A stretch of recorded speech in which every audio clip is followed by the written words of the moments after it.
السلام علیکم. امید ہے آپ سب بخیر و عافیت ہوں گے. Welcome to C S S quick overview ویو سیریز.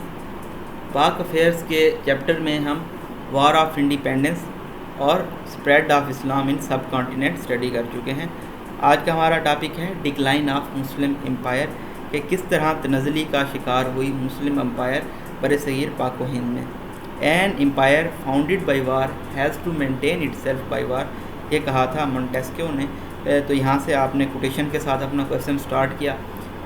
ایمینسٹی آف امپائر، یعنی کہ یہ بہت بڑی امپائر تھی، کشمیر سے لے کے کاویری تک، کابل سے لے کے چٹاگانگ تک. Sink under its own weight, یہ اپنے ہی وزن کے اندر ڈوب گئی. سینٹرلائزڈ ایڈمنسٹریشن، اچھا یہ ہیڈنگز ہیں، آپ نے اگین میں آپ کو بتاتا ہوں دوبارہ تاکہ آپ کو معلوم ہو کہ یہ ہیڈنگز ہیں اور یہاں پہ کچھ ڈیٹیلز بھی دی گئی ہے. سینٹرلائزڈ ایڈمنسٹریشن کے تحت آپ سارا پورا ایک پس منظر لکھیں گے کہ کس طرح سے جو ایڈمنسٹریشن تھی وہ مرکوز تھی سینٹر میں، اور وہاں سے پورے برصغیر سب کانٹیننٹ کو چلایا جاتا تھا. اور جہاں بھی سینٹرلائزڈ ایڈمنسٹریشن ہوتی ہے اور اگر وہاں پہ وسیع وائڈ اسپریڈ اس کی ٹیریٹری ہے تو وہ نظام کو چلانا تھوڑا مشکل ہو جاتا ہے. اس کے بعد انیپٹ سکسیسر تھے، یعنی کہ جو مغل بادشاہوں کے بچے تھے وہ بہت زیادہ نااہل تھے. مرہٹھاز اینڈ سکس، اس کے بعد آپ نے مرہٹھاز کا اینڈ سکس کا رول بتانا ہے کہ کس طرح سے انہوں نے ان چیزوں پر قبضہ کرنا سٹارٹ کر دیا. لیٹر مغلز، جو گریٹر مغلز تھے فرسٹ 5، ان کے بعد لیٹر مغلز آنا سٹارٹ ہوئے. فرسٹ 5 کا آپ کو پتہ ہی ہے، بابر ہیں، ان کے بیٹے ہمایوں ہیں، ان کے بعد اکبر ہیں، جہانگیر ہیں، شاہ جہان ہیں اور اورنگزیب ہیں. اس کے بعد محمد شاہ رنگیلا، جہاندر شاہ، لال کماری، فروخ سیار اینڈ سید برادرز، یہ تمام لوگ آئے اور کوئی رول نہیں تھا سکسیشن کا، جس کی وجہ سے یہ امپائر جو ہے تنزلی کا شکار ہوئی. تو یہاں پہ کچھ ریزنز ہمیں معلوم ہوئی. اس کے بعد فالٹرڈ اکانومی، معیشت جو تھی وہ بہت زیادہ ٹربلز کا شکار تھی. بینڈٹس تھے، ڈاکو وغیرہ تھے، جاگیردارانہ نظام تھا، اور جو نوبیلٹی تھی اس کی چیکنری تھی، چلاکیاں تھیں، اور اسی طرح سے جو آرمڈ اسٹرینتھ تھی وہ کم ہوتی گئی، جس کی وجہ سے جو مسلم امپائر ہے وہ ڈکلائن کا شکار ہوئی. اس کے علاوہ جو تعلیم کی کمی تھی، لیک آف ایجوکیشن تھا، ایپیکیورین لائف سٹائل، عیاشیانہ زندگی گزارنے کا طرز عمل تھا. اکبرز انڈیو liberal policy, lack of naval power. Akbar نے ہم نے دیکھا کہ کس طرح سے آئین اکبری دین اکبری انٹروڈیوس کروایا، جس کی وجہ سے بہت سارے مسائل پیدا ہوئے. اس کے بعد نیول پاور نہیں تھی مسلمانوں کے پاس. انٹرنل کنسپیریسیز، سازشیں شروع سے ہوتے آئی ہیں مسلم امہ کے اندر. ٹریچری اینڈ بیٹریلز، اور اسی طرح سے دھوکہ دہی بھی. میر جعفر، میر صادق کو آپ دیکھ لیں بہت زیادہ عروج پہ تھی.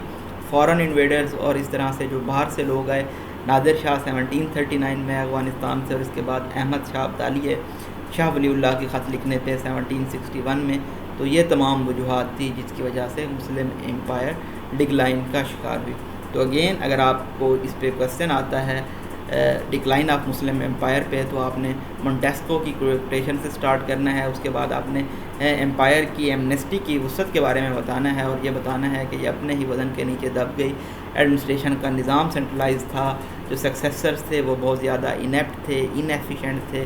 مرہٹاز اور سکھوں نے حملے کیے، اور جو لیٹر مغل تھے وہ عیاشیوں میں لگ گئے. محمد شاہ رنگیلا، ان کی داستانیں بہت مشہور ہیں. جہاندر شاہ لال کماری کے ایڈوائس پہ عمل کرتے تھے. اور اسی طرح سے جو معیشت ہے وہ بہت زیادہ تناؤ کا شکار تھی. جاگیردارانہ نظام تھا، آرم اسٹرینتھ کم ہوتی گئی، نیول پاور نہیں تھی، تعلیم کی کمی تھی، اور عیاشانہ زندگی تھی. ٹریچری اور بیٹریلز اور کنسپیریسیز بہت زیادہ عروج پہ تھی، اور جو رہی صحیح کثر تھی وہ فارن انویڈرز نے پوری کر دی. نیکسٹ ہے جی شیخ احمد سرہندی. 1563 میں پیدا ہوئے اور ان کی وفات ہوئی 1624 میں. مجدد الف ثانی، سن آف شیخ عبدالاحد، یعنی کہ مجدد الف ثانی کا اوریجنل نام کیا ہے؟ شیخ احمد سرہندی، اور ان کے والد صاحب کا نام تھا شیخ عبدالاحد. علی education, Abu al Fazl and Faizi ثواب، الالہام، اکبر ایرا میں یہ موجود تھے. مسٹک ڈسپلن، خواجہ باقی باللہ ان کے استاد تھے. نقش بندی سلسلہ سے ان کا تعلق تھا. صوفیزم بھی آپ اس کو کہہ سکتے ہیں. جو ریلیجس کنڈیشنز تھیں ان کے بارے میں آپ نے بتانا ہے. تصوف کے بارے میں، کرامات، اور جو سماع اور میوزک ہیرنگ ہے. دین الہی تھا، اکبر کا ایریا تھا تو یقینی طور پہ دین الہی ہوگا. ہندو انفلوئنس تھا بہت زیادہ مسلمس کے اوپر. فقہ اور زکوٰۃ نہیں دی جاتی تھی. فائٹ اگینسٹ علماء اینڈ ایمپرر. اگینسٹ وحدت الوجود بائی ابن العربی. ایک نظریہ تھا وحدت الوجود کا جو کہ پیش کیا گیا ابن العربی کی جانب سے, تو مجدد الف ثانی اس کے خلاف تھے. ابھی مجھے بھول گیا ہے وحدت الوجود کا کیا نظریہ تھا, اگر آپ کو یاد ہے تو آپ کمنٹ سیکشن میں بتا سکتے ہیں. میں تھوڑا سا اس کو اگین اسٹڈی کروں گا تو میں آپ کو دوبارہ اس کے بارے میں بتا بھی دوں گا. کیا میئرز لی گئیں, انہوں نے اپنے ڈسیپلز بنائے, شاگرد بنائے, کورسپانڈنس کی اور اتباع سنت کے اوپر بہت زیادہ زور دیا, اور انلسٹ کیا اپنے اس کاز میں بہت سارے نوبلز کو. آصف جاہ کیویٹ تھے جہانگیر کے, انہوں نے جو شیخ احمد سرہندی صاحب تھے انہوں نے جھکنے سے انکار کر دیا, پروسٹریٹ سجدہ کرنے سے انکار کر دیا جہانگیر کو, جس کی وجہ سے ان کو قید کر لیا گیا. گوالیار فورٹ میں شریعہ کی انفورسمنٹ ہوئی, لیٹر لکھے انہوں نے, لیٹر نمبر 47 والیوم 1 آف مکتوبات. تو یہ حوالے آپ نے لازمی دینے ہیں, میں بارہا آپ کو کہتا ہوں. Release from jail and conditions, ان کو بعد میں جیل سے رہا کر دیا گیا کچھ شرائط کے اوپر, اور اس کے بعد جو بینڈنگ تھی, پروسٹریشن تھی ایمپرر کے سامنے, اس کو ختم کر دیا گیا. مساجد کو دوبارہ سے تعمیر کیا گیا, جو گائیں کو ذبح کیا جانا تھا اس کی اجازت دے دی گئی, جزیہ دوبارہ سے لگا دیا گیا, اور جو قاضی کی پوسٹ تھی اس کو بھی بحال کر دیا گیا. کتابیں انہوں نے لکھی ہیں, کچھ ان کے نام آپ نے یاد رکھنے ہیں. مکتوبات امام ربانی, میگنس اوپس جس کو کہتے ہیں, رسالہ تحلیلیہ, اثبات النبات, رسالہ نبوت, توحید شہودی, first proponent of two nation theory, first founder of Pakistan. لیکن اگر کویسچن آتا ہے آپ کو ایگزام میں first proponent of two nation theory کا, تو آپ نے ایم سی کیوز میں سر سید احمد خان کو ٹک کرنا ہے. تو یہاں پہ آپ نے دیکھا, تھوڑا سا انٹروڈکشن دے دیا, مجدد الف ثانی کا, والد کا بتا دیا, ارلی ایجوکیشن کا بتا دیا, کچھ اساتذہ کا بتا دیا نام. اس کے بعد اس وقت کی جو مذہبی صورتحال تھی اس کا بتایا کہ لوگ کرامات پہ, سماع پہ, میوزک پہ, دین الہی پہ بہت یقین کرتے تھے کیونکہ ہندو انفلوئنس بہت زیادہ آ گیا تھا.